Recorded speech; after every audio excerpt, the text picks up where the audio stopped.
Рекламно-информационная программа. Под капотом. Лайфхаки от компании «Супротек». С вами Кирилл Манжула. Здравия желаю. Скрип колеса испортит настроение любому водителю. Особенно, если этот скрип исходит от тормозов вашего автомобиля. Когда скрип возникает после замены деталей тормозной системы, виновниками с большой степенью вероятности становятся некачественные расходники. Причем нередко дешевые колодки начинают скрипеть не сразу, а через несколько тысяч километров пробега. Чтобы минимизировать такие риски, надо выбирать тормозные колодки из списка рекомендованного автопроизводителем. Не менее важно обеспечить совместимость материалов, из которых изготовлены колодки и диски. Скрипы и биение диска могут возникать, например, из-за неровности диска, возникшей из-за перегрева и последующего резкого охлаждения. Обычно такое происходит в холодное время года, когда водитель проезжает по глубокой луже, а вода попадает на разогретые тормозные механизмы. Наконец, причиной скрипов нередко становится изношенный тормозной диск или барабан. Речь может идти об уже упомянутых волнах, а также задирах, рисках и трещинах. Если же диск почти полностью выработался и стал слишком тонким, он может начать растрескиваться.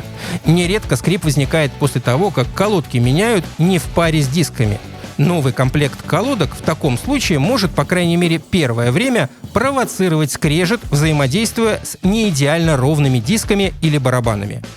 Также при замене колодок нужно убедиться, что тормозные механизмы не подклинивают. Диск должен свободно вращаться и не зажиматься колодками при отпущенной педали тормоза.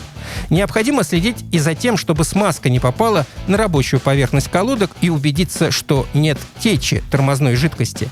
Возникновение скрипов в тормозной системе могут вызывать и такие неочевидные моменты, как перетянутые болты колесных дисков, тормозных скоб, тормозных дисков и даже амортизатор.